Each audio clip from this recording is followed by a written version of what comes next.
Hey Jane, what was your first flight simulator? So the first one I remember was either Jet Fighter or Jet Fighter 2.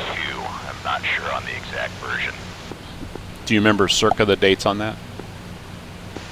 That would be early to mid-90s.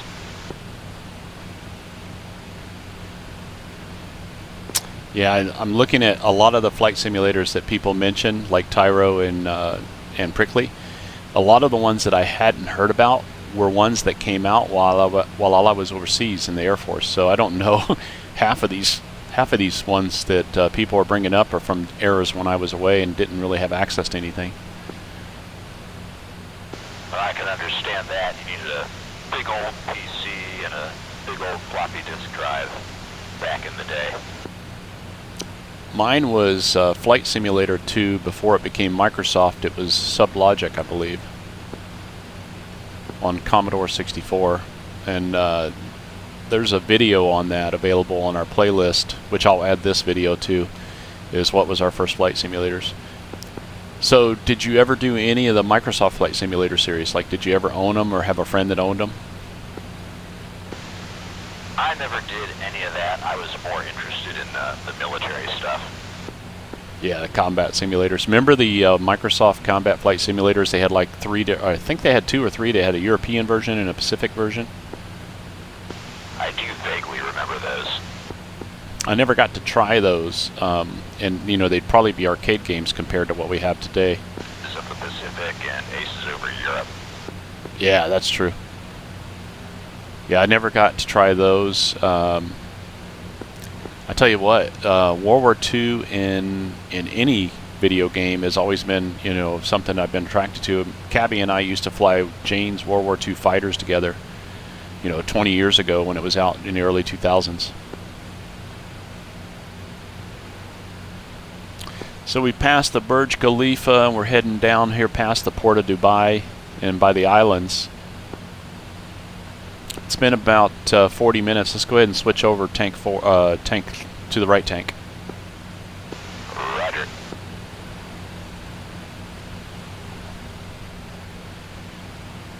We'll go about 30 minutes on this tank. Actually, let's go 45 minutes on this tank and then we'll balance out.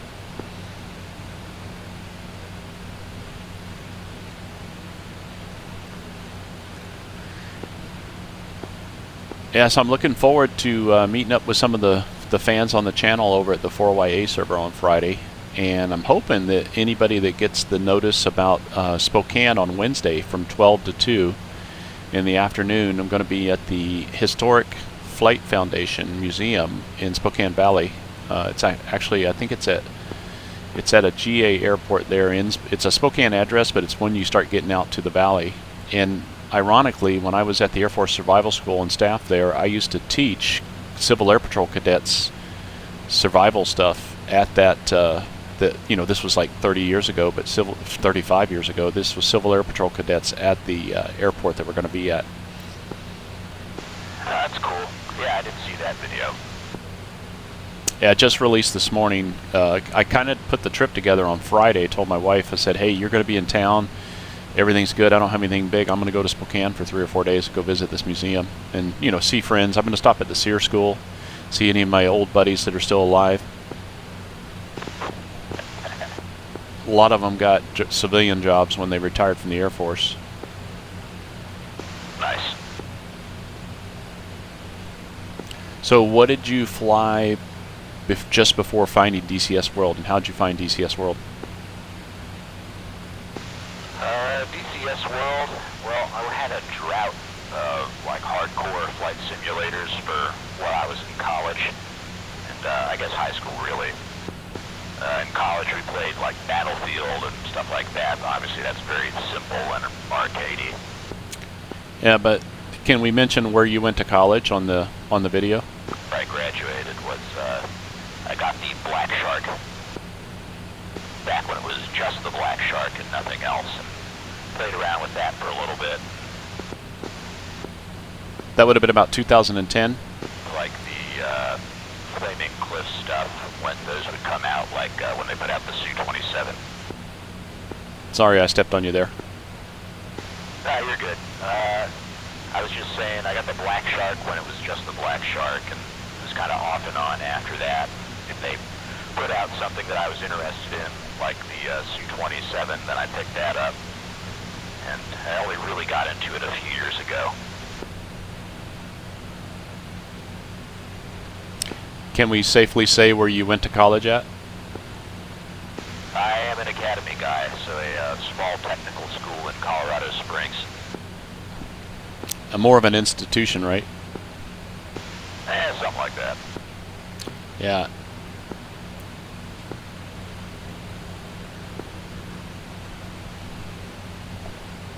Yeah, when you said college, I go, wait a minute, you never went to college?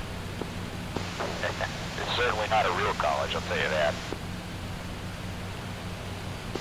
We used to say it was a $300,000 education. You got one nickel at a time.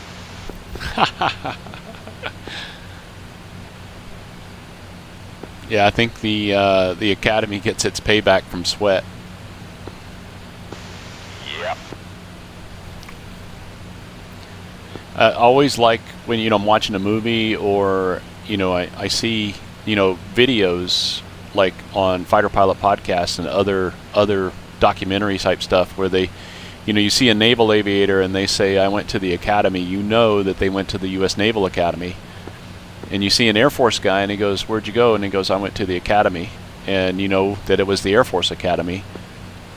But when you see an Army guy, you know, where did you go? I went to West Point.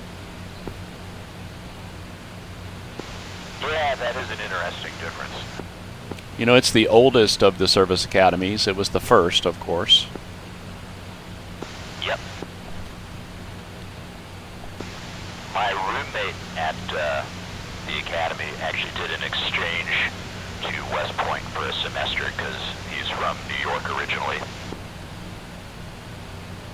So I got to room with an Army guy for a semester. It was cool. Yeah, I used to think they would do one whole year exchanges where, like, in your third year you could opt to go to a different service academy for that year of university. Well, it makes sense to do it in the first 2 years when you're just doing the general requirements in the first 2 years, you know. Yeah, they do it in the 2-degree year, so the junior year equivalent, and it's just for one semester. Yeah, that definitely makes sense. You don't want to take a ground guy and get him too close to an airplane. All like the Air Force cadets, and you'll see every now and again like a Navy or Army or someone else.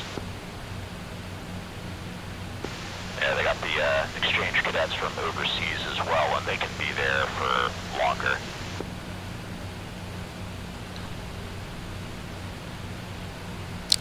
So as far as Microsoft Flight Simulator goes, and talk about simulators. Okay. My first one was Commodore 64 FS2 when it was under a different name before Microsoft bought it. And then I didn't get into Microsoft Flight Simulator until 1996 or 7 when I bought a new computer. I remember it was my first Pentium. It was a Gateway computers out of South Dakota. You know, the ones that come in a big cow box. Remember those? Yep, I remember those. That's the first desktop I remember us having. And I was I was enrolled in the U.S. Air Force Senior NCO Academy correspondence course, and I needed a computer that would run it. And so I talked to my wife into letting me order it just for professional development. And little did she know that it came with free 1995 version of Flight FS95, they called it. Nice. And that's when they still had Mix Field was still modeled out of Chicago before it was destroyed by the mayor. Yep. And then my next version, another little finagle I did because I was in commercial ground school at the time. I convinced her that if I had Flight Simulator 2002 Professional Edition, it would help me be a professional pilot. Let's go about 15 degrees left once we get past this port. Roger. And I convinced her, and I bought 2002 Pro, and it was developed and pre-released was before September 11th. and it had the Twin Towers in it. And as soon as you registered it on Microsoft's site to bring it up to date, to patch it, they took out the towers. Oh, wow.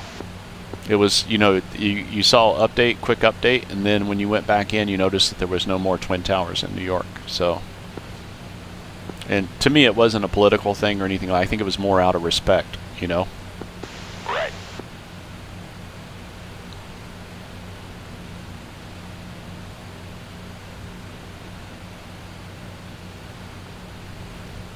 So now that you're post-academy and post-service, you've got some other plans in the future for flying, don't you?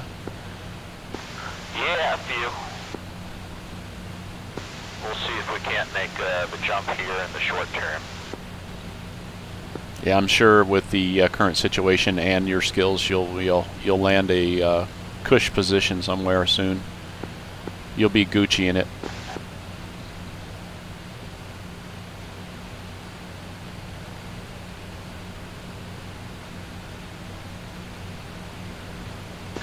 So we'll see how the next couple weeks go. Yeah, true. Well, good luck on that. Thank you very much. Hey, and thanks for joining me for some TF51 free flight and more birds. I'm going to do a video soon about, for people that fly in DCS World that have friends that are trying to get into DCS World but they don't own any modules yet, is to take them for a backseat ride in a Mustang. Yeah, that'd be neat. Wouldn't it be neat if you could take and drag somebody in the back seat, you know, that didn't have flight controls yet, or you know, just had the base game? You could just have them fly along with you like you can in the L39 or the T45 Goshawk. Yeah, just have a look around. That'd be kind of cool. Yeah. Hey, well, with that, let's go. I'm still recording. Let's go ahead and drop in when we get up to this next little closed landlock area up here. Let's drop around in low level and circle around the Ferrari building. The red one? Yeah, the red one. They call it the Stingray, I think. Yeah, visual. 11 o'clock low. Did you ever get to go to Dubai in your travels?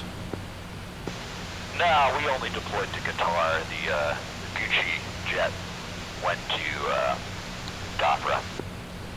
Yeah, and you were out of one of the bases in Qatar.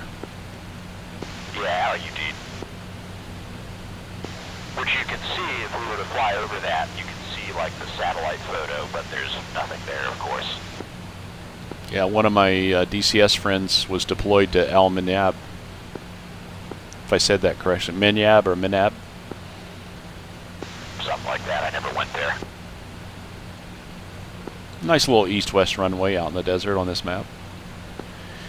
By the way, guys, we're on the Persian Gulf map right now. If you haven't figured it out, we're just flying with everything maxed out in settings.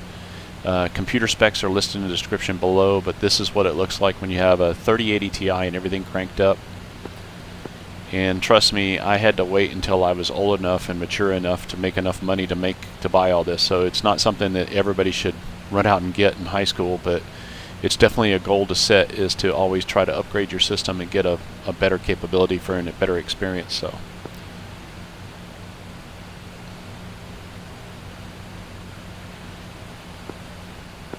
I think that building that's just past and to the right of the Stingray before you get to the airport, that big gray building, I think that's the indoor ski run, isn't it? Raj. I'm not sure.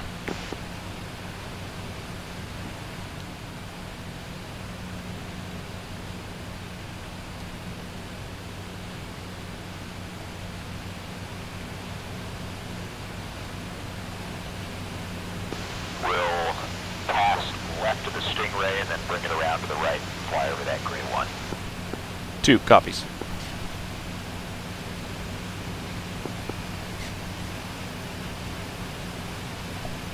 And 2's crossing left.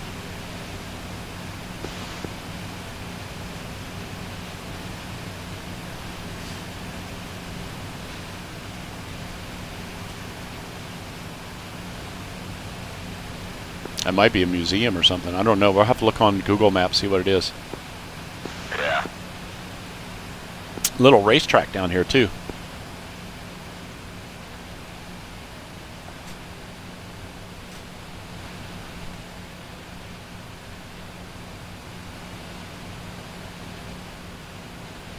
Yeah, a lot of fancy architecture in this area of the world. Oh yeah, look at that compass looking, or that dome looking thing to the right. Yep, we'll go fly by that. Beautiful.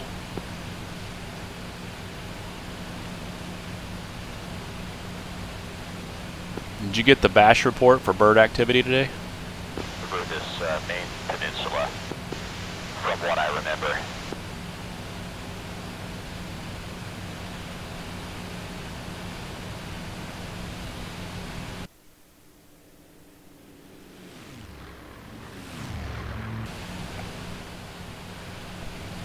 That was pretty cool.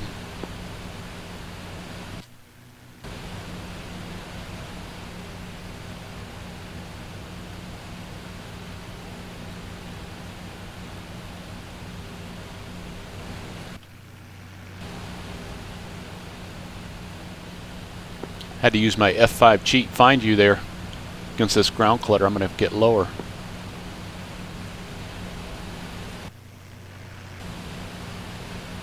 All right.